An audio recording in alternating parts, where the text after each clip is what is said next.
Hello, everyone. Welcome back to Geeks Not Nerds Live. I'm Captain Logan, and my panel this evening consists of Eric Holden. I'm Luke Cage. Connor Nielsen. Hey, I really want to know your name. How's it going? And back from the dead, it's the real Manos. Hey, I'm the Manos, all up in all your brain and stuff. How's it going? He's up in my brain. This is how Manos gets into my brain. This is the apparatus by which the Manos get in. But not Eric. Yes. Here, and so his talking does not get into my brain via these. But just by the normal. Now. Everyone else got it before. Real funny, Johnny. Yeah, no, I know. It's not that funny. It was much less funny because I had to explain it. So, where did I get into the show? Remember, a little bit later, we're going to have the open forum where you folks are going to get to, if you're watching live, and hello if you're watching live, thanks for being with us, where you'll get to talk to us and ask what to about pop culture-y things for 10 or 15 minutes later in the show. We'll also have some rants and the geekiest things we did this week. We're going to begin with tonight's discussion topic, and the topic comes from McCaffrey. Usually on the day, I ask for a topic via social media. Somebody left me a comment last week with, I thought, a really great topic, and this might be a little bit of a meaty topic, so let's do our best, put our thinking cap on, and see what we can do with it. McCaffrey says, for so long, the geeks and nerds were the outcasts, and these labels used to harm us. But we grew to own those labels, and those words lost their power. Although now that geek and nerd are used for everything from fashion geek to travel nerd, have we lost our labels to the mainstream that originally used these labels to ridicule us? Our sanctuaries and safe havens, like Comic-Cons, have been and conquered by the mainstream. So have we, geek/nerds, lost our identities, our places of enjoyment, and is it time to find another? This is somewhat of a revisit of a topic that Vince and I did years ago, where we explored the labels of geeks and nerds and just talked about why we separate them on this show, the Geeks Not Nerds title of the show. You know, Eric, it's been a really long time since anyone has asked me what the deal is with that title. Oh, really? It all the time. You know, what is the difference between a geek and a nerd? That sounds synonymous to me. Why do you call yourselves geeks? Why do you think nerd is a disparaging term? And I think the culture has changed so much that that has a lot to do with why I'm not being asked that anymore. That maybe they are synonymous, or maybe it's or maybe we're not using those labels. Or we're using them to define, as he says, so many different things. So the main question, what do those labels mean anymore, if anything? And then the second part of this question is, if they don't mean anything anymore, or they've been commandeered by the mainstream public, is that a bad thing? And why don't we hear from Connor on this first? Connor, why don't you get us started? Hello? Hear us? Okay. You lagged out there for a second. This is Now who's lagging? go along with thinking who's lagging now? that Sorry, Connor, go ahead. We are losing Connor. Okay, we're off to a great start. Connor, We're off to the races. Yes, we are. Oh, and he's dropped out. Okay. Oh, that's fine. So are we just talking about the labels or everything on that? Yeah. Okay, so here's kind of my hot take. Just starting with what do the labels mean anymore? We're starting there? If anything. Well, that's the first part of the question. Well, I mean, you and I have always been in agreement that geeks that's science fiction, that's fantasy, that's all of that. That's more fandom, whereas nerd is technical. It's math, it's science, and not to say that people are both of those things. Nerd has, and again, in the past, because I don't know that these things haven't morphed, and so this is what my old definition I think now they're completely interchangeable. But nerd used to be, for me, not just like, as I always, as a somewhat of a joking answer, I always used to say, well, nerds are good at math. I mean, that's the difference. But but deeper than that, but still connected to that, it's that nerds look at things in a more technical and analytical way. And so it's not just that the pop regulated to geeks, it's the way that a nerd looks at pop culture. A nerd is interested in the weapons and the ship layouts and all the technical aspects, where a geek is more interested in maybe the characters and the mythology and all of that stuff. And also, it's more of an enthusiast versus, like for lack of a better term, an obsessive. But I think, or an expert. Yeah, maybe even an expert. Yeah, sure. To see nerd is a much more disparaging term, I think, even than I do at this point. Yeah, I think it's used for everything at this point, both of them interchangeably. Yeah. Everyone's nerding out or geeking out about something. I heard geeking out, I thought it was really clever. Like, now it's the name of a TV show. It's such a, everyone says that. And the first time I heard edibles, I don't know that was the first time it was ever used, but I hadn't heard it before that. Now it's common lingo. Yeah. Major has a different take on this because he's, of course, a little older than we are, and has, experienced the whole wide gamut of this. When Geeks and Nerds were bullied much harder in school than they were even when I was growing up, all the way to like it's just so mainstream now. Yeah, I would agree with that. When I was a young lad back in the 80s. Yeah, you were kind of labeled a freak if you were a nerd of anything. And let's not forget, when I was like in junior high, the movie Revenge of the Nerds was a huge hit. And that was kind of like almost revolutionary in dorky culture. And because those stereotypes persisted quite a long time, and you see video game nerd kind of like dressed in that costume of the classic nerd with the pen sets and stuff like that, and that persisted so long. I gotta say, but like you guys were just saying, the geek has inherited the earth, and yeah, everybody wants to be the mainstream. Everybody wants to be the cool kids, and because of a lot of the stuff that we've been like champion all this time, like Star Trek and Lord of the Rings and comic books and all that stuff has kind of taken over our culture. Not just in the original literature, original TV shows. It's just everywhere, and we all understand it. There's so many people who just understand Star Wars speak. You don't have to be a Trekkie or be a comic book fan or even have any kind of inclination, but like when people talk about Star Wars, for instance, you kind of get it. You understand if somebody uses that as an example of in a conversation. All that is kind of taken over. To be honest, I don't know. I think what you pointed out as like the difference between geeks and nerds is 100% right. Geeks enjoy the fandom of something and how cool something is, where nerds really get into the nuts and bolts of it. I mean, you could be a sports nerd, as exists, with all the stats and numbers and stuff like that. I don't care like how the Cowboys mathematically won if they won. I don't give a damn. That's why I can't get an RPG. I don't care about the numbers on each side. When I'm in a fight, I just want to hit a guy with a sword and see if I hit him enough times that he goes down before I do. Oh, and there goes Manos. Well, I want to thank Manos for his contribution to this video.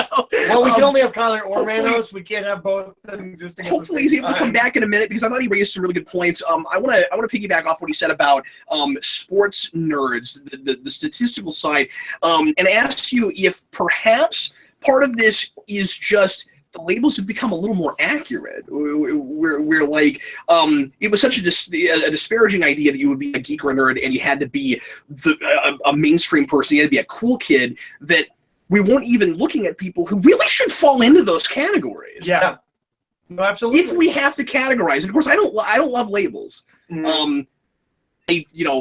called myself a card-carrying geek. There's Manos. Hi, Manos.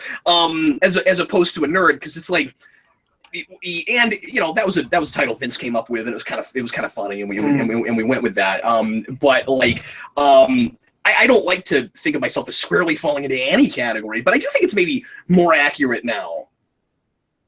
Maybe that's why those words don't mean as much, because they've engulfed so many things. Well, and I mean, like you'll always see like the people that like know the history of sports, and like this guy hit this many balls out of this many parks, and other factoids, and like nobody ever makes fun of that guy, right? Yeah. Like nobody's like, loser.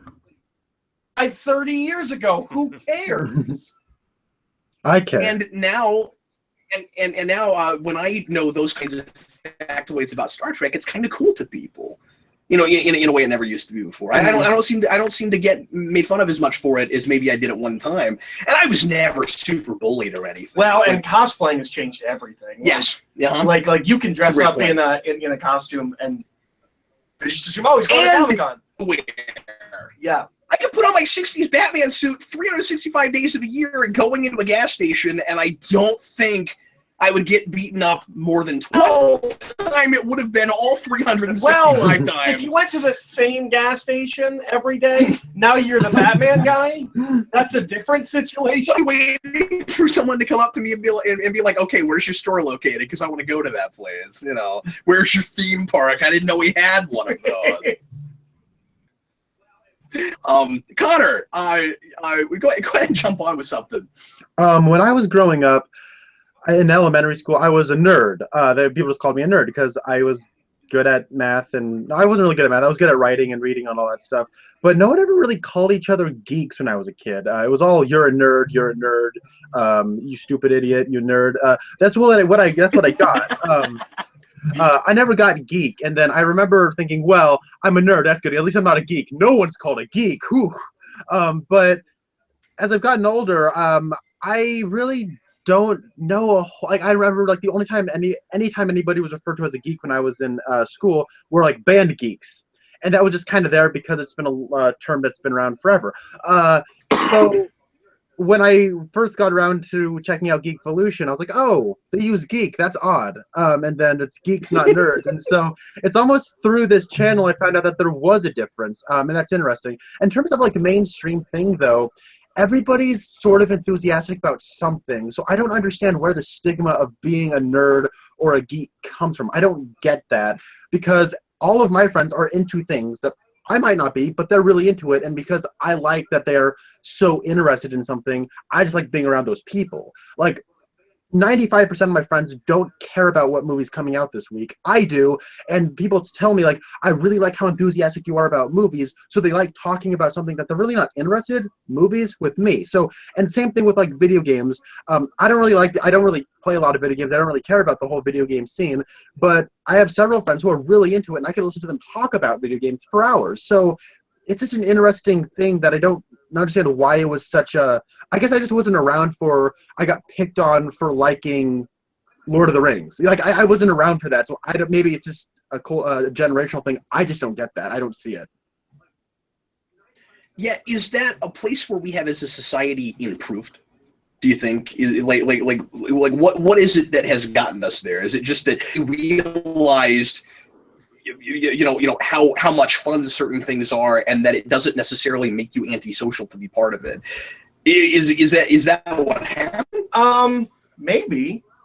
Enlightened because of this, no. I mean, superhero movies certainly are a huge contributing factor in television. But here's the thing: all we've done is moved the line, and we don't have new terms because. What you think of as a geek, someone that you can actually have a discussion with about things, those people haven't changed. They're still the minority. I still have people constantly that I'll talk to at work or out in the world who don't actually care. Yeah. And they'll ask a question. When I worked at the factory, the worst thing that anyone could ask me is, has Superman/Spider-Man ever been married? And it's like, well, do you really want to know the answer to that? They don't care. So it's these people who are like, I You like saw Deadpool. something in the news. I like Deadpool and Guardians of the Galaxy. Like, yeah, we get, but that's, we spent so long being like, I wish people would just see all this cool stuff that I like. And they still don't. Everyone loves Batman, right? I mean, these people are actually going to go read Dark Knight Returns or Batman in the 70s, or even go back to the 90s animated series. We're not getting more people that are actually geeks. It's just thing that geeks that is now more popular. Yeah, That's I think my you're right about that. opinion. So on it. then, if you're right about that, the question is for you that is an enthusiast in these kinds and passionate about it, how big of a problem is that? Do you feel like people have? Because I know a lot of people who feel this way, and especially like you brought up conventions, that the like regular, everyday, average Joes are getting into your sandbox. The only argument I've ever heard about conventions, no one has ever argued, yes, it's a better thing. It's, well, yeah, but they're all paying money, and isn't it so cool that big businesses? That's the only argument I've ever heard for why that's a good thing. Okay, I can give you a more specific argument that is that, but I think more compelling than But that. I'm also not a convention guy, so like my opinion on conventions. Yeah, sure. Sorry, go ahead, man. You know, this whole thing about, I guess the question is, are mainstream people diluting the cool club that we have? Yeah. And I basically answer, who cares? Because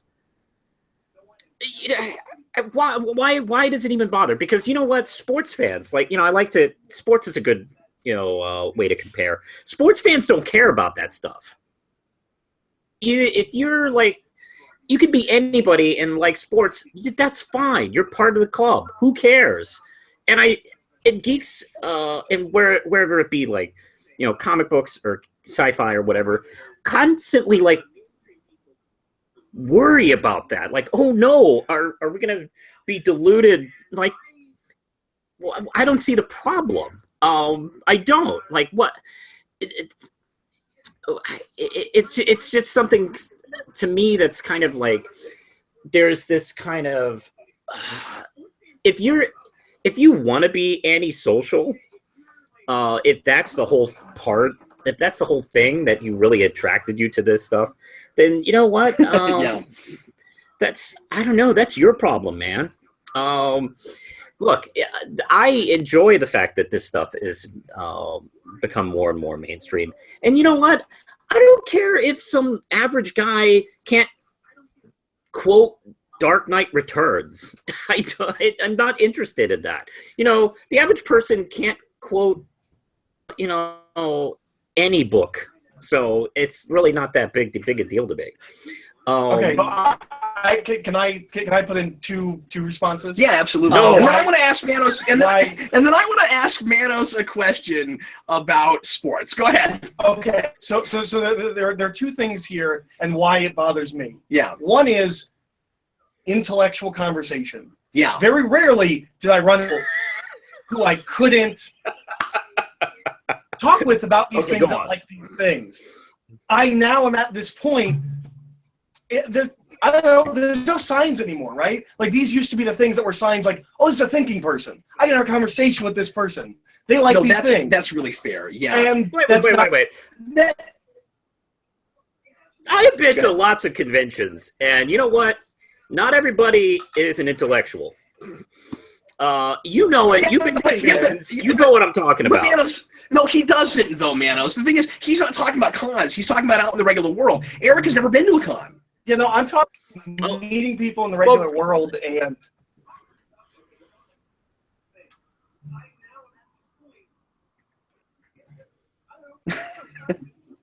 catch up. It's cool. Okay, I'm not hearing anything. I hear me. You. It sounds like you're like 15 seconds by anyway. My question is well, before I say that, let's stick with where you're at for a second. Okay. Because I see where you're coming from. The deal is, you're afraid it makes you look look silly or socially awkward because you think you can have a conversation with a person about something and they don't actually care. So you're not picking, like you said, you're not picking up on the signs, you're not picking up on the social cues. What are the boundaries? What are the standards? Yeah, well, and you get people now everything about Batman. And so you start talking to them, they actually know things about Batman. And then you Batman. look like a know-it-all. Yeah, and then I look like a jerk. Yeah. And I'm like, and I've been in that. I mean, I've been in that situation. It sucks, right? Yeah. Engage a person. I'm not trying to prove how much I know. No, but obviously, sometimes it feels that way to those. Obviously, all people in this, as Mano said, are not intellectuals. There's guys that's it's certainly. Like, well, yeah, but Ghost Rider could beat the Hulk in a fist fight in a wrestling ring. And I know that those people have always existed. And Ghost Rider doesn't use his fists. I mean, he could. Oh, that often? Yeah, he could. I guess. But the other thing to what Mano said is, all of these things I like becoming mainstream is that it's going to now be solely made for the mainstream. Yeah. Everything that I like is going to become watered down, and it becomes just as niche, and I have to just dig deeper to find the things that I actually like. Yeah, it's complicated because I mean, with the the kind of diluted the issue of dilution that you're talking about is an issue of dilution that Manos was talking about. Yeah, I don't mind you don't mind more people in the pool. It's you want, but I'm bothered by the pool being diluted. More people. Yeah. You'd love to know if the people swimming in the deep end actually can swim. Mm-hmm. And it's harder to tell that it isn't an actual swimming pool. Mm-hmm. Sure. Yeah. My question to you, Manos, is does it happen though with sports where someone will like because you're absolutely right. Nobody minds that everybody's going to. Neither of us are sports guys, but Manos says that's not what I'm at. I just want to know what Manos thinks about this. Well, Manos does watch sports more than I do. Yeah. But certainly, but that's not exactly why I bring this up. Anyway, it is true that want more people at the games, but. Is it not the same kind of thing where it would be harder to have a conversation where, like, if you say I like this sport, somebody that's really, really into it is maybe gonna get is gonna get kind of like disappointed or irritated if they start throwing stats at you and you can't talk to them. Would you not be annoyed that people say that they're huge fans of your sport but don't understand the rules? Well, yeah. Like, because that's the best comparison I can make to a lot of people I've met that are now into this kind of stuff is sports person. They don't know the rules of sports, but they're experts. I mean, it's all about just or they love it and it's not pretending like you know more than you do. Certainly, and we've had an entire show about that. Go ahead, Manos. Yeah, well, let's see. Well, if you want to get into sports, all you have to do is do a Google search and you look up the rules. During a conversation. I've been thinking, like, geeks and geek culture is really no different than any other group that exists. There's always this group that thinks they're the most expert at, this thing. And other people who aren't quite up to speed or getting into it are kind of like tainting the whole brand for everybody. And how that works, I don't know, but that's what they think. And that's not true completely just on geek culture. That happens all over the place. That happens in real life with politics and religion. It happens with sports. It happens with fandoms of all types. I mean, all types. I have seen fandoms like grow from a cult to a huge group, and the people who are in it at the beginning are always going, "Oh no, they're going to ruin everything for us." They can't ruin They can't ruin stuff for you. If they can by because now that they're there, if they're making it for basic them, supply and demand. Yeah, they can't ruin what was there before. They can't ruin Dark Knight Returns, but they can ruin Dark Knight 3. That didn't happen. No. But Frank Miller ruined the Dark Knight all by himself. But they can be making things for these new people that do not want as intelligent or thought-provoking ideas, and now it's just meme jokes, which is just cutesy. What's going on at Marvel right now? to get specific, a lot of Marvel comics are now that. I mean, I'm with you. It's complicated, but I don't think it's as you're making it out to be. I'm not saying it's the worst thing ever. I'm just saying. But you're saying this is where it's going. But you're looking at the future and wondering if it's going to get worse because of that. Yeah. Yeah. Variety right now. Mm-hmm. You know, that you can find the cerebral and the dumb. You just have to go to Image, really. All at the same time. But there's cerebral in Marvel and DC both. Yeah. Especially right now. Yeah. In a way there wasn't a year ago. But yeah, go ahead, man. Yeah, it's just that, look, there's always, like mainstream watered-down trash in everything. Like, films and TV. And to be honest, like, geek culture is, like, literally all over the place. It's not just comic books. It's film, TV, video games. It's all over. And that's what's such a great victory about geek culture. Geeks or nerds, or whatever you want to call them. It's everywhere. And it's literally everywhere. You can be a video game geek. You can be like a film geek. And it's just, you know, it's just, we won. And to, like, be irritated that, you know, hey, this one guy or this one girl, like, can't name all of, I don't know, the original Justice League members. I don't know. It just doesn't bother me. That's not the same. Like my issue is we went from Buffy to Supernatural, Grimm, that other Sleepy Hollow. Like, yeah, sure, those things that I like are now popular, but not in any form that I'm interested in.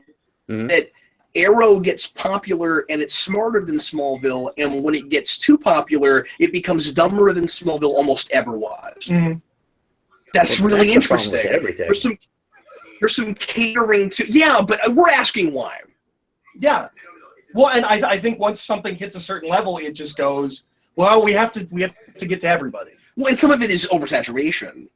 I mean, theoretically, you have, at least with geeky things. Yeah. It happens more with that. Like, this didn't happen in The Sopranos, right? Like, the moment The Sopranos became super popular, we're like, oh no, there's 16-year-old girls watching. We have to remake our show to fit that demographic. Yeah. I have heard people say that The Sopranos did get weaker as the show went on. That's what he's talking about. Or were you talking about? I thought you were talking about just like other. Oh no, because you did say like 60. But I mean, was it because they were trying to cater to another audience? Yeah, that just means that that the writing didn't stay as strong. It's not the same thing as same thing with Dexter. It got too popular, and we didn't have stories to tell anymore, and that's why it got bad. Yeah. But with geeky things, it seems this happened to Arrow in the middle of its second season. Yeah. There should have been more stories to tell. Dexter really only had like 2 seasons, maybe 3. Like 4 more than probably anyone. Well, that's why planet, but I meant 4 when I said 3. Three seasons. 3 seasons. Season 3 does not count. I see what you mean. Yeah. Season 3 was a mulligan. Yeah. Mulligan. We don't need that. Doesn't count. Okay, guys, we need to move on to our other segments for the evening. So, final thoughts on this topic. Because I think we've covered this pretty well with both with both parts of the question. Mm-hmm. But Manos, do you have any final thoughts? Anything else you didn't get to say about this that you'd like to? Not really. I think I kind of like went off a couple of tangents there. I'm cool. I'm good. I think we're in a really fascinating place right now. And this is a great thing for the most part to me, and I understand Eric's concerns, and I share some of them. But at the same time, it's really nice to have the variety of things that we have, especially in comics right now, and in television, because really, really, as you say, watered down, crappy superhero TV. We're also looking at a renaissance in television in general, and on Netflix, superheroes in particular with the Marvel shows. And that's not to say that only Marvel's the stuff that is the thing that's doing it well. iZombie is one of the best shows I've seen in 5 years. So we've got. So we're exploring things. We are in an exploratory period again, and part of that is because these are the things that have become mainstream. It's so nice to see real science fiction again. Yeah. First episode of The Expanse the other day. We did, and it was depressing, but one. and we're gonna watch some more of that and probably do a discussion about it down the road. But yeah, I mean, like overall, I think like blending the blurring the lines and kind of losing the old definitions has been more or less a good thing. I love that I'm hearing like kids and like people Connor's age all the time saying, I can't imagine what you going to high school was like because we don't have the same kind of bullying that you did. I'm not saying bullying doesn't still happen, and it happens for all kinds of, and I'm not saying that there's not anybody that gets beaten up anymore for being into a nerdy thing. Or because we think of that now as an action franchise. I think that's going to change here in about a year, 8 months. No, now it's going to be the sexy franchise. Yeah, maybe so. And there's a lot of talk about how it can't be on cable because it can't be on mainstream network because we've got to be able to have like. And I don't think we're really going to see that much of that, but we'll see. Anyway, I digress. My main, final thought on this is, boy, things have changed since I started this channel, and it's fascinating. Connor is back, and I don't know how much of this conversation he's gotten to hear, but Connor, if you can hear us, and if we can hear you, if you want to weigh in any more before we move on, because you hardly got to speak on this topic. I've been listening on this thing. I agree. Yeah. Very insightful. Very on point. You guys had a little bit of an argument there. I agree with both sides. And now let's move on to rants. And I want to hear from Manos first because we haven't heard from Manos in a long time on a live show. And so glad to have him back. Manos, what would you like to complain about? Oh, man. I gotta tell you, I always had trouble, I've occasionally had to do rants for the show, and I always had the biggest trouble coming up with a topic for rants because I'm not that mad about stuff. And if I'm mad about stuff, I just aren't. I don't know. I don't have a weekly, like, oh, God, you kids with your thing. But well, that's Eric does. That's my job. Manos, Eric sounds like I would expect you to be. I know, but I'm not. I'm a little more kind of like play it loose and fast like that. I will say, last few months I've been taking kind of a break from comics, and I've been kind of trying to get back into comics a little bit. And this is a frustrating thing. I guess I do have a little bit of a rant here. I'm looking at the comic shelf with Marvel. I've only been kind of not buying books, with the exception of Daredevil and Miss Marvel, for like 3 months. And it feels like I've been gone for 3 years. And it really does. Like, That's so much fair. is different in 3 months. And, like, there's so many books with new #1s. And that's the thing that kind of drives me insane about Marvel. And they have, like, a new versus Inhumans versus X-Men event that's just starting, and they have a Monsters event that's just starting, and there's so many like new #1s. Marvel has more #1s than an old man has in the middle of a night. It just doesn't stop. But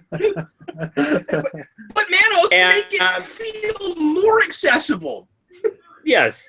All those #1s are supposed to make it so that you can jump on and not feel lost. It's not working. That is a lie. That is the biggest lie of all. And, well, maybe if you don't do a #1 every 6 months, sure. But that's what it feels like. It's like, wait, should I get, like, this Miss Marvel #1 or this Miss Marvel #1? Which came first? I don't know. It drives me nuts. And this stuff is not good for collectors. If you just want to buy what came out this week, awesome. But if you want to like look back and collect like what you missed for like 6 months now, it's like it's frustrating. You have to like go on Wikipedia and do research. Like, I just want to buy some books. That is really interesting, Eric. I think he's onto something. I think it is easier to jump on right now, having never read comics, than it is to be into it and leave for it. I think that's so true. Yeah, I would agree with that. Yeah. Manos, that's a great rant. Thank you. I literally I'm just Captain came Logan. off at the top of my head. Good job. Well done. I'm Captain Logan, and I approve this rant. Let's hear from Connor. Connor, what would you like to complain about this evening? All right, so I'm gonna rant about trailers. I don't really Of course you care are. much. I'm not much of a trailer guy. Trailers, leave trailers alone. Sorry, go ahead. We'll stop interrupting you. There's lag, Eric, okay? Awkward when you do that. Go ahead. You're furthering it. So, when it comes to like trailers, I think they're all cut the same, whatever. But my big issue that I notice how people are responding to trailers is like, oh, I liked that Guardians of the Galaxy trailer from like a month ago. I'm like, it's not a trailer, it's a teaser. Well, yeah, it's a teaser trailer. No, it's not a trailer, it's a teaser. Hey, look, I saw it attached to a movie. It's a trailer. That's what a trailer is. and everybody, like, it's like until like the 5th trailer, they're like, look at guys, it's trailer number 1. What are you talking about? We've had 4 other trailers. They're like, and the Guardians of the Galaxy trailer is like the one that just came out. The one that just came out, it's like 2 minutes long. It's a trailer. Good God. Yeah, so let's just call them all trailers. If they're attached to movies, then they are trailers. I'm done. I love that. That's great. What is the point of the distinction? I don't know. To be It's fair, It's length. to be fair, we talk about this. It is late, but so I get Unless having. you're Sony. I get having that. Yeah. Well, no. It's just relative. If you're Sony, a teaser is 4 minutes and a trailer is 8.5. But the thing is, I get the distinction for the sake of if you call a thing a trailer that really is a teaser trailer, as Connor's pointing out, that is only 30 seconds long, you're going to maybe be disappointed because you expected it to tell you something about the thing. So there is a distinction, but they are both trailers. So to call someone out teaser and they didn't, or to say that's a trailer, they didn't say teaser trailer, yeah, that's fair. Well, That's it depends on what. If you're just correcting someone, you're just being a jerk. Like that's semantical. Yeah. But You're so contrary. we've had this where I've complained about something where I was like, "There," you're like, "Well, it's a teaser." Yeah. No, it's a trailer. Yeah, you're right, but that's not the same thing. I would be like, no, you can't call that a trailer. But It's a teaser. But I'm saying that's why there's a distinction. Oh no, and There's a 30-second clip that's giving you a bunch of things, and I do think there should 2.5 minute the movie to you. Yeah, and that's no, you're right, and that's why if you're like, why didn't they give me more in this 12 seconds? I'm like, what's the point of it? It's supposed to get you excited, not tell you anything. But yeah, there's a difference between like a sizzle reel and like a TV spot. Yeah, those are separate forms of advertising, though. If something's attached to if there's a feature film advertisement attached to another feature film that is in its entirety, then by definition it's a trailer. Yeah, but you know what the problem is with that, and you're absolutely right. That Fire Power Rangers trailer sucked. Okay, It's not a teaser. It's a trailer. It didn't give you enough Okay. information. But let me make this point, Connor. The reason this has happened is because people aren't watching trailers in the theater; they're watching on the internet. Yeah. And that makes it even more. That makes it even weirder. So I remember, like, I've never been more excited for a single film than I was for Dark Knight Rises, and I followed that production like crazy. And I remember when the trailer started coming out, it was okay. A year before when Harry Potter came out, this is the Dark Knight Rises teaser trailer. Okay, this is a teaser trailer number 1, whatever. But then like months later, it was trailer number 1. I'm like, but we just already had a first trailer. Is that a trailer 0? And I got so confused by the way they number stuff. And then it's, Dark Knight Rises trailer number 1 point in. I don't sure. Dark Knight trailer alpha. Yeah, trailer alpha. Dark Knight Rebirth trailer. And it was Nokia trailer. Okay, so that's trailer 4. No. This is trailer 4. That's just the Nokia. What? Like, I don't understand the difference. Like, why do we have to have? And if you're gonna put it on the internet, shouldn't you organize it in a more orderly fashion? So I don't get why you have that numbering now. Gotta make everything as confusing as humanly possible. We see this in comics all the time. Okay, Connor, are you good? Can we move on? I'm good. I agree with Connor. Connor gets so worked up about his rants. I know I get I'm angry. going to talk. Oh my God! Okay, so I'm gonna rant about something that I've been ranting to Eric about for about a month Since now. I got here? Yeah, maybe longer than that, yeah. And I maybe have mentioned this someplace, I'm not sure, but I've not done a full-blown rant, so I'm going to do it. I'm going to get it out of my system. So there's this thing Nintendo has made that way too many people are excited about. If you want one of these, you're excited about it, that's cool. I do not personally understand the appeal or why people are acting like it's the coolest thing since sliced bread. As Mini, it's also called, well, the Nintendo Classic. Okay, first of all, it's a really,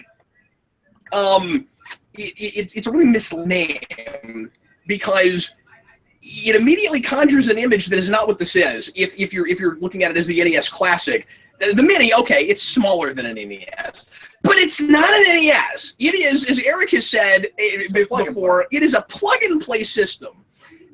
30 pre-installed original NES game selection is fine. Mm-hmm.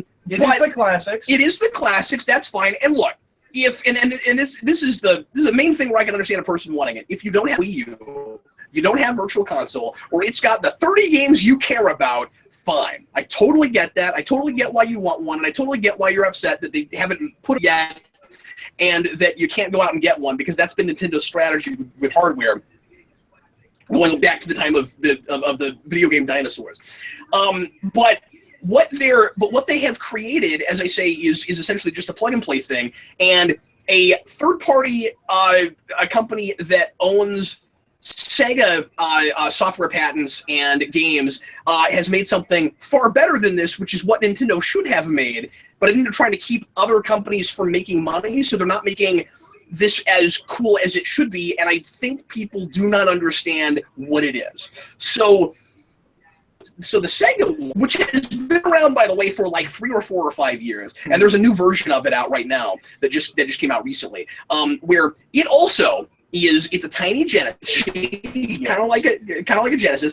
Yeah, but that's misleading because 40 of them are like random made-up things that are not worth playing. Okay, still it's 40. So it's still like 40 Genesis games. They're all inside a system, but what it has that the Nintendo system does not have is a port on the top that you can put the old cartridges in, and ports on the front that you can put the old controllers in. And this does not have that, and it ought to. So, I think a lot of people are excited about the system, the NES Mini, thinking that they'll be able to load more games on. It's not going to do that, and I just don't understand what the hubbub is about. And it also, as I say, does not have the controller ports in the front, because that there are a lot of third-party, and Nintendo doesn't make them, a lot of third-party companies that make old controllers that you can plug in. They would give them money. That's why they're not doing that, I'm sure. But they're like smaller controllers, and I think they're smaller. I haven't seen anything. Are they? Oh, okay. I haven't actually gotten to get one out of a box because you guys ran out right away. We never got one. You never got one. Okay. He works for a store that, and I think the deal is they're only going to Walmart. Oh wait, it doesn't come with controllers? No, it comes with controllers, but they're also selling controllers separately. Oh, I see. Okay. And everyone that has one is looking for controllers separately because something with the extendable controller, because apparently the controllers have like this long a cord. Yeah. It's like playing back in the day where you have to sit like this in front of the television. Yeah, and that's another big problem with it. And nobody knows that. I think people are going to be real disappointed with it when they get it out. And everything I've heard from people that have purchased it are not happy with it. Yeah, they're not happy with it. They think they know what it is, and it's not like, I think people just aren't looking into what it is and are too excited about this thing. And like, if people get it and they enjoy it, they like it, fine. But I think people are being ripped off because what is it, like $80 or did it? It was supposed to be, and then before it released, some people found it, got copies and sold online for like $200. So it got bumped up to $129, I think, something like that. Yeah, $129. Like that's like that's $30 less than a Retron 5. Retron 5 that plays NES, Genesis, Super Nintendo, Famicom, and some handhelds, and has controller ports on the sides for all the systems that it has. $160. This is not a console. it just drives me nuts. I don't like that they've done that. And that they're being all these games are I the think it's big shady. games on Nintendo. They're readily available on any system. Yes. For download. Yeah, and if you've got a Wii U, download all of those from the Virtual Console, and have a game system that you can keep putting games in. Mm-hmm. So, like, it might cost less to get the NES Classic than it would be to download all those games, but what you bought is not a console. You just need to know that up front. If you just need that 30 games, if that's the exact 30 you want, then sure. It's probably costing if you don't mind sitting up to the TV playing like this. If you're fine with that. As we all should be playing. We all should, yeah. Mm-hmm. Next time we do a video game video, that's how we'll be playing. Oh, awesome. All right. So now, real quick, we'll go ahead to the geekiest thing you did this week. I'm sorry. Go right ahead. Go ahead. Excuse me. I mean, I know it seems like I've gotten the rant. I know. Right. All right. So my rant is kind of two rants in one. One of them something that bothers me, that always bothers me, and one of them, and the other thing is. So I read Champions #1 because Cap and I both saw that it was the #1 book last month. Yeah, it was the #1 selling. Sold like 350,000 copies. And so we were insane. Like, we should check this out and see what's up. And in it, there is a line where says to Miss Marvel something about. I love this rant. Okay. I just realized what this rant is. Sorry, go ahead. Okay, so Miles Morales says to Miss Marvel something about, like, I hope you're not shipping me with somebody in your fan fiction. There was an Avengers Annual that's all about Miss Marvel writing fan fiction, which I've not read. Doesn't really matter. Okay, so the first issue, the one that's the thing that I have issues with in a lot of things, you're not thinking about the universe you're writing in. There is not fan fiction about Will Smith. There's not fan fiction about Christopher Walken. You may want to go around the internet. There are small pockets of people that might be writing things about real people, but that's not generally what fan fiction is. But set up the context for the scene, because... Well, hold on, because I'm going to get to that. Of what makes it silly, yeah. Okay, so that in general, I think is weird just because it's... You wouldn't. That's not super commonplace in universe. It's not your first go-to. Yeah, fan fiction is usually fiction in the first place. Yeah. The second part of this is that Miles Morales says, "I'm shipping me with such and such." This is another level because her writing fan fiction is supposed to be like cutesy and fun. You're writing fan fiction and romantic relationship fan fiction about your friends. That's really creepy and weird. That would be like Dan Torrey is writing like fiction about Captain Logan where he's dating girls. Like, yeah, and if I said, weird. if I said I'm going to write fan fiction, and Dan said, "Well, don't ship me with Lo," like that would be weird. Yeah, that would be really weird. That's not a thing that a normal sane person does. It's not cute. It's creepy. Yeah, and people should react to it as creepy. It's a good rant. Miles Morales should not just be like, "Don't ship me with so and so." He should be like, "Don't write about it. Don't do it. It's weird, and we're not going to be friends." Now, I do have to say that I've always planned on writing a Captain Logan comic where all you people are going to be in it. That's different. Fan fiction. You know, Manos is going to have a chance. Yeah, Manos, you and your giant hand. Yeah. I believe the expression you're looking for is friend fiction. Friend fiction. Friend fiction. That's creepy. Okay, but at least if we started with that, we'd know what. Like, well, I just want I don't to know. say That may have been coined by Tina Belcher on Bob's Burgers, who writes friend fiction. But she's creepy too. So, Eric, I find it weird that you're dismissive of my fan fiction, The Walking Dead. It's about Christopher Walken going through zombie apocalypse. I don't know.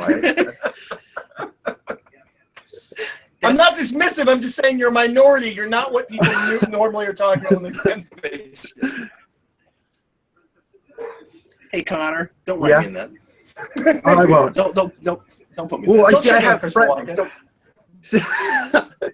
Well, I think there might be some people who might be writing fan fiction about the old married couple of Captain Logan and Eric. I'm just saying it might be happening. Oh no! Well, moving right along. Let's go ahead and go around now for the geekiest thing this week. Let's start with Connor. Connor, what is the geekiest thing you did this week, sir? So, I wasn't here last week, but piggybacking off of what happened last week, where I got Daredevil Season 1 on Blu-ray, even though I had no reason to buy it on Blu-ray because it has no bonus features, and I already have Netflix and I've already seen it, I went ahead and bought Agents of S.H.I.E.L.D. Season 2 because I really like the cover. I'm also kind of going on a bit of a crusade to get all things Marvel Cinematic on Blu-ray and home movie. That's a reason. That's okay. I mean, I'm doing that too. No, that makes way more sense. Sure, if you're collecting it, yeah. But You're like, I don't know, I just bought it. You can collect it and say that it wasn't a cool. It wasn't. That's all they made. And that makes it way collecting. geekier. Yeah, it does make it way geekier. But yeah. The only way to get this in Agent Carter Season 1 is through Amazon, and thank goodness the price has gone significantly down on Amazon because these fluctuate, Agent Carter Season 1 and Agents of S.H.I.E.L.D. Season 2. But I own all 4 seasons of television, of Marvel television on Blu-ray that are available on Blu-ray because Jessica Jones, Agent Carter Season 2, and Agents of S.H.I.E.L.D. Season 3 are not released, and they will be getting released, I think, if I put my conspiracy theory all together. I think that they will be coming sometime between now and March. But yeah, I got this. I love Kyle MacLachlan in this season, even though I don't really like this season. So I bought it because I wanted it. Manos, did you notice that he doesn't have that extra special deluxe box set of Agents of S.H.I.E.L.D. Season 2 as the quote from me that says reasonably paced? Oh yeah, it's right here. It says it's reasonably paced by Captain Logan. I forgot what was my quote on that. Oh, I can't remember. It was great too. I said mine because that's the only one I can remember. We got to go back to those. Somebody made us pictures of us. I think I still have that picture. The Civil War one is my favorite one. Sorry, what? I said the Civil War one is my favorite one. What was it? that? All quotes about Hot Aunt May. Oh yeah, I can't say Hot Aunt May. I don't care about Hot Aunt May. Hot Aunt May is Hot Aunt May is not hot enough. I'm sorry, what? Oh, I was just saying. Okay. Hot Aunt May was distracting. That's one of the quotes. Oh yeah, that's right. Eric, what was the geekiest thing, sir? So the geekiest thing I did this week was I had an hour and a half long conversation with Brian Michael Bendis for no reason. For no reason. Yeah. You had to bring that up. Okay, so we had an evening with Dan. And I talked to Dan for a long time. All the songs you love. Yeah, so Dan and I were talking for a long time about all kinds of random things. I'm Dan and I don't care for the current Spider-Man. I didn't know Dan was a crooner. That's awesome. Crooner Dan. We call him. That's what we call him here at Geekvolution. He's crooning Dan. But yeah, so I was talking to Dan for a long time. We were going to page by page. We lost track of time. We were talking about all kinds of things. I hadn't talked with Dan in a while. And finally, Eric comes in. We start talking with Eric. And we're like random, like stupid long podcasts where we don't have any kind of a plan, and we just pick a topic at random based on the conversation we're having. We start talking about Bendis. I'm like, let's do a Bendis. Okay. I start the recorder going. We talk about Bendis for like an hour and a half. I said everything I ever have had to say about Bendis. And the file, everything that's good about it, everything that's bad about it. The file did not happen. I stopped the recording for whatever reason. Like, he will. It said on the whole time. The whole time it said it was on, and it did not record. I was using software I don't usually use, and it has been somewhat reliable. I mean, it's been reliable in the past. It didn't work this time. It's the other reason I didn't use the software. Anyway, it was gone. That's pretty geeky. Yep. So yep, that's my geekiest. That's my geekiest thing I did this week. And it's so depressing. That was a really good conversation. Yeah. So I don't know. Maybe one of these days when we're less irritated with ourselves for not having. I haven't even told Dan about it. yet. He's gonna. You ever broke it to him? I'm broke to him. So, hey Dan, remember that Bendis conversation we had? Well, I hope you can replay it in your mind. You're never gonna get to hear it. What's the geekiest thing you did, Manos? It would have to be definitely going back and buying Wonder Woman. And I pledged not to buy Wonder Woman or DC Comics, since the New 52 pretty much decimated the character. And I thought, okay, no more. And then DC does this rebirth thing, which it seems to kind of get it, what the problems were for the reboot. And he brought in Greg Rucka. Can you hear me okay? It does. Yeah. Okay. Yeah, anyway, DC brings in Greg Rucka to write Wonder Woman, and I loved his run on Wonder Woman. He understands Wonder Woman very well. And I know he wasn't a fan of what Azzarello was doing, which I was not either. And so, okay, I held back. I was like, okay, it's good that they fixed it. Okay, great. And then I've been reading The Secret History of Wonder Woman, and I've been getting excited about the movie. And it's like, okay, you know what? I'm going to pick just a couple issues up to see if it's okay. History of Wonder Woman. And then I fell in love. I'll get into that. I fell in love with it. And then a couple of days ago, I went and bought the next 2 issues and went to lunch. Went to the Hardee's next door to the comic book store, picked them up, read them, and I thought, God, okay. And then I went immediately back to the comic store, literally, right afterwards, and bought the next 2. Told the girl behind the counter, I know, I'm sorry, I was just here, I'm buying more. And that was easily the geekiest thing I've done. I've never gone back. Oh, yeah, going back into the shop, that's great. That's more. pretty darn geeky. Yeah. That run's pretty good. I need to get back to it, because I'm things. Did you drop it? I did, and I don't want to. I'm probably going to go back to it. I don't want to drop it. I've dropped a few things here, and that was one of them, and I'll go back to it. Well, one of the things that made me decide to do is because I want to talk more about Wonder Woman on this channel, and I thought, well, I can't just talk about old stories all the time. Maybe I should pick up the new stuff, and this is as good a time as any, I think. So yeah, this was the week for me to jump back into it. A few months ago, I went to Rose City Comic Con, and I met Greg Rucka and Liam Sharp and Nicholas Scott, who are the creative team right now on the run, and they were really, really cool. I got my issue 1s. I got my Rebirth issue, my issue 1, and my issue 2 signed. I only have the issue 1 right now, but That's a great cover. Yeah, it's cool. Liam Sharp is the man. He's kind of like Lee Bermejo 2.0, where he's ultra detailed, but he's an East Coast guy. He was a lot different out of the Rose City, but he just listening to him talk about Wonder Woman was incredible. I think I'm weird. I really like the Azzarello run, especially the second year of that run. But I'm really, really liking what Ruck is doing on the run right now. Yeah. Yeah, let's see. I've always been a big fan of Rucka's run, and this is collected. That's right. That stuff's in trade now. Manos, to Eric's question earlier, what is the Secret History thing? Secret History? Oh, it's a book, Jill Lepore, I think it is. And it's like the usual trivia crap about Wonder Woman.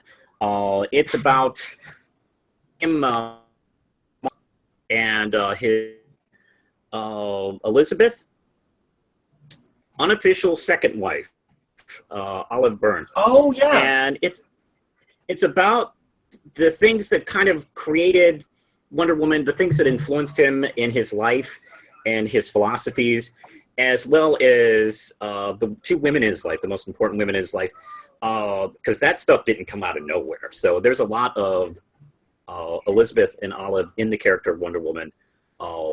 And I'm halfway through it, and it's absolutely fascinating.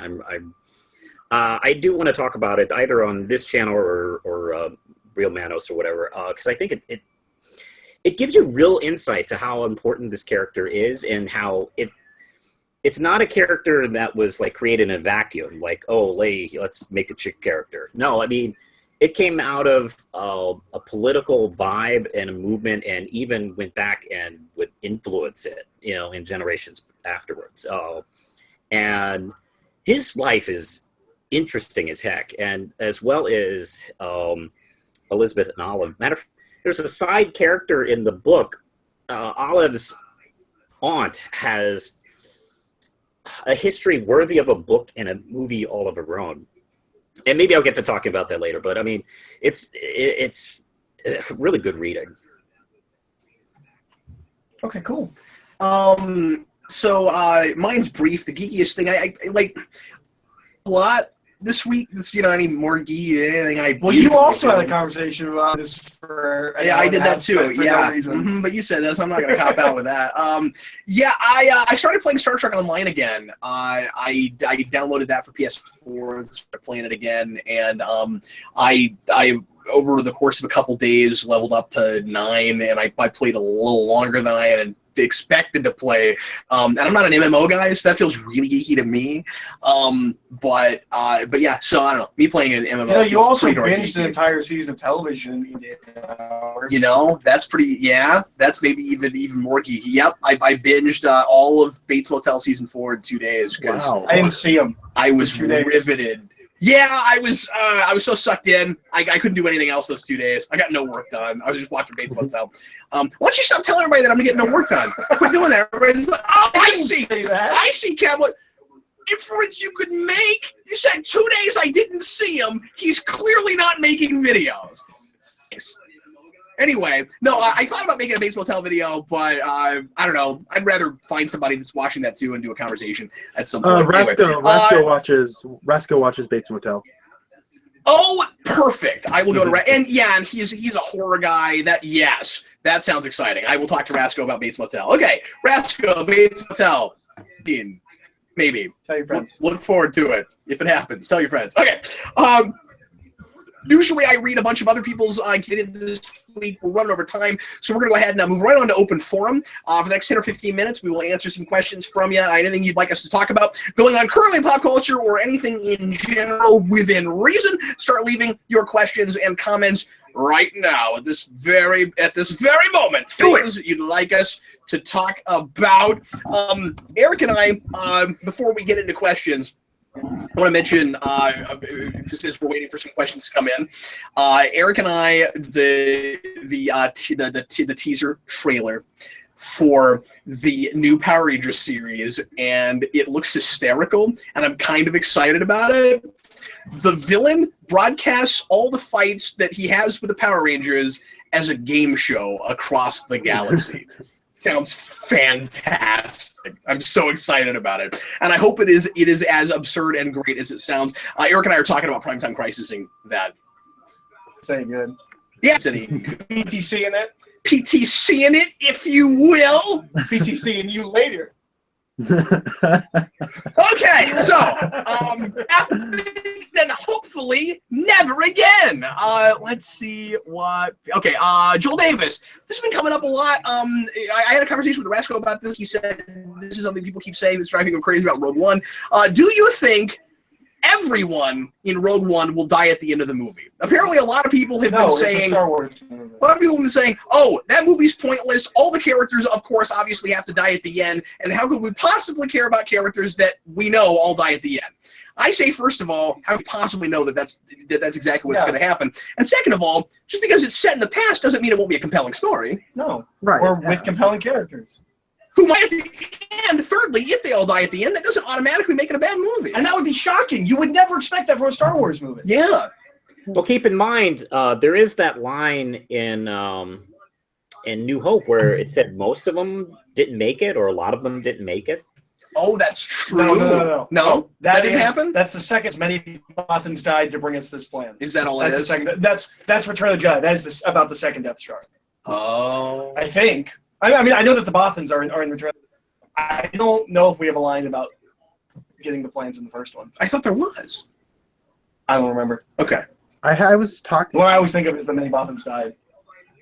I was talking with a person at work, and I don't know how credible this theory is. They say they have a theory. They know there's a lot of holes in it, but they thought that the crew from Rogue One is going to become the Knights of Ren in Episode 8, and I don't think that's that's actually going to happen. But the person's theory, like they had a lot of enthusiasm behind it, and I don't know. That's a really cool idea. Yeah, There's a part, Because nothing's hinted at that. I can see both. I can see both sides of that, though. There's a part of me that kind of wants it to not do with the current movies. No, yeah. Yeah, and that's the it doesn't thing. look like it will.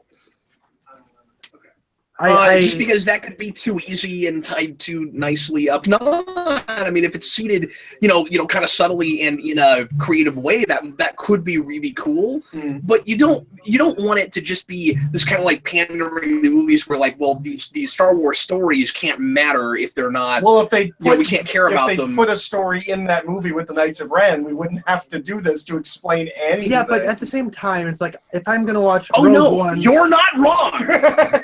yeah, but if I want to watch Rogue One, a Star Wars story, I just want to watch a Star Wars story. It's not going to have a sequel. That's great. And I think if we're going to go into Episode 8 and 9, the only prerequisites for watching Star Wars Episode 8 and 9 would be like Star Wars 1 to 6. So I don't know. I see both sides of the argument. It's a cool idea, I think, but at the same time, I like having the Star Wars, the Lucasfilm approach to Star Wars is just kind of keeping the Star Wars episodes just kind of their own thing, and these stories are just kind of side stuff that you don't really need to watch anything else for. And I think that's a smart approach, and it separates them from Marvel, where everything is connected, unless it's a TV show. So I think that's interesting, and I really want them to go in that route. And that's what I assume they're doing. But if this is somehow a backdoor, like, set up for the Knights of Ren, that's cool because they haven't told us that at all. Like, that would really help. And it is cool. It would be a surprise. Yeah. You don't get those in movies that often anymore. Surprise. Yeah, exactly. And especially in this franchise era of movie making, I think going with the Star Wars stories is a really neat way to go. Yeah, I think so too. Red Letter Antilles, I'm sorry if you're right about this, that I skipped the Fans Geekiest thing 2 weeks in a row. I thought we did it last week. I was pretty sure we did. I thought I named some. Red Leader, I don't think I got to yours, but so sorry about that, but I saw but like I said, we're out of time tonight. So I decided not to do it this week, but we'll try to do it next week. We went on too long with rants and geekiest thing. Let's see here. It's Michael Reed seems to want us to talk about Marvel versus Capcom. I'm assuming you're talking about 4. If there's more information about this, somebody let me know, because it still seems like kind of rumor territory to me if that's even happening. But there's apparently supposed to get a trailer next week. Oh, real? Well, if that's the case, then I guess it is. I mean, I'm not saying that is. I heard this from somebody at work. That doesn't mean it's true, but that's what I heard. The big every franchise is, can you live with Marvel vs. Capcom without X-Men characters? Because they're not going to be there. Mm. And I saw somebody, and this is not a credible source or anything, I saw somebody leave a comment on an article somewhere that was like, well, clearly Disney doesn't own X-Men and Fantastic Four, so they can't put them in there. But yeah, they do. They own Marvel. Mm. So the only way they wouldn't be able to do that is if the movie rights are somehow or rather tied up in the video game rights. Which they can't be because they put out Marvel vs. Capcom 3. Disney? I'm almost positive that comes already out post-Disney. I think it does, now that you're saying that. Yeah. Because remember, Disney buys them before the Avenger. No, I know that, but I thought that was like 2010, and that happens later. That happens in that year. So maybe you're right. Maybe it was 2011. Maybe it was. I forget. I'd have to go back and look. Anyway, Fox owns the licensing for X-Men movies, so I don't know why it wouldn't appear in a video game. It shouldn't matter with video games. So I don't think that has anything to do with it. That's just a footnote. But they're not gonna for whatever reason. They should at least have Wolverine. Even if it's Old Man Logan, they should at least have Wolverine. It is going to feel kind of weird not to have those and have it be mostly. And I really like X-23 in 3, where she was like a faster Wolverine. I like that. My whole thing is, if you're gonna make it mostly a like feel like a movie thing, characters that matter. If they have more comic book stuff, it's cool, And I'll go this far. I'm not an Inhumans guy, but throw Black Bolt in there, and he's going to be stuff pretty soon though. But so yeah, I guess that's not. No. What I was going to say is, if you have some comic book characters that aren't in the Marvel movies yet, but it's still kind of like the movie property is, I'd feel better about No. it. If you're gonna do Marvel movie characters, Yeah. you have to do the live action versions of all of them characters as well. Well, It's the only thing you can do. What I was gonna say is, yeah, like I don't think they'll be the movie versions. I think they'll be comic book, but it'll just be the movie characters that matter. Oh, Like, that's what I think they'll do.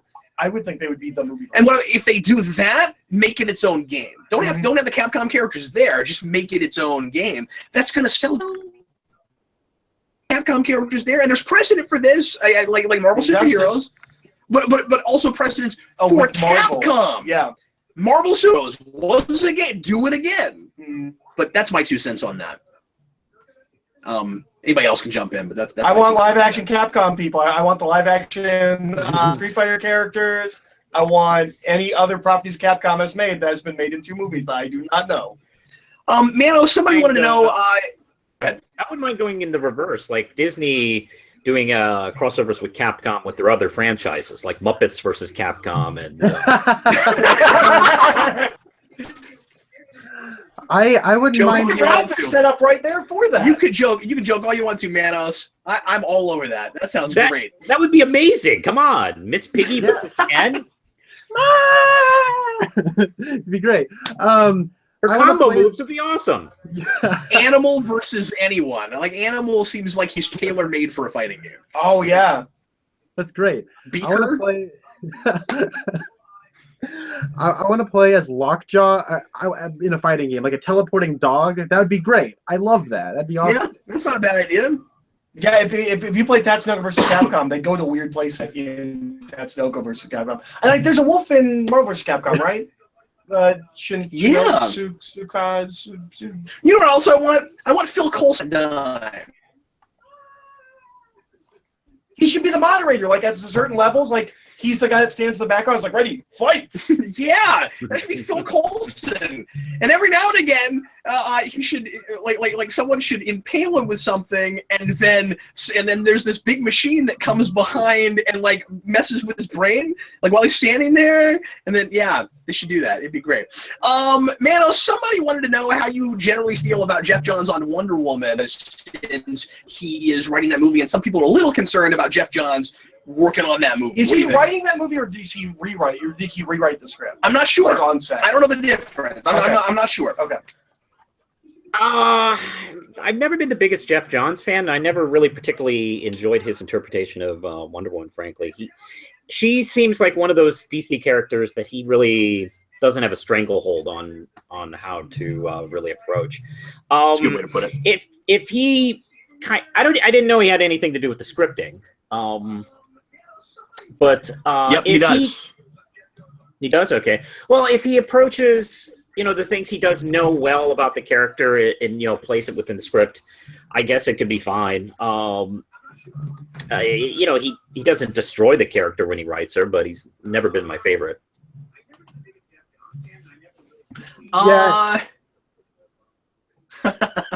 Cody, man. Oh, I'm sorry. Go ahead. I mean, that question was for Manos, but yeah, sure. Go ahead, Connor. Never mind. Oh, what? Oh, I was gonna say I agree that he's always had a bit of he seems like nervous while writing Wonder Woman. Like every issue he kind of is trying to do something else and just kind of trying to see what sticks. I think he's kind of like that with Batman. Until Batman Earth 1, I don't think he has a solid voice for that character. I think whenever he outside shows of Earth up, 1, he Batman's just doesn't kind of have it. there. I think outside of Earth 1, he still doesn't have a solid voice for Batman. Yeah, He made that's totally Batman fair. He's not a writing Jeff anything Johns kid. He made Batman a Jeff character. He didn't write Batman. Mm-hmm. Yes, fair.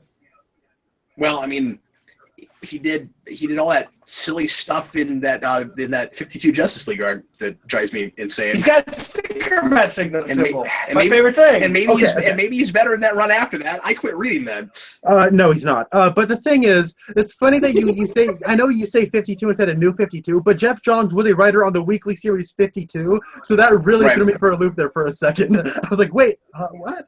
But, oh yeah. Okay. Don't start with me on that whole thing. It's a shorthand.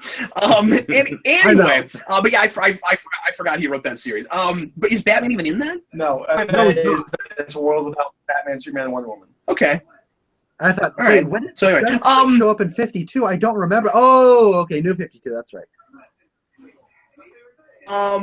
Mind the Gap. With the rise of video game capture technology altering the appearance of the voice actors or combining separate actors, would ever reuse this method after it failed from Robert Zemeckis? So that's interesting. I don't know.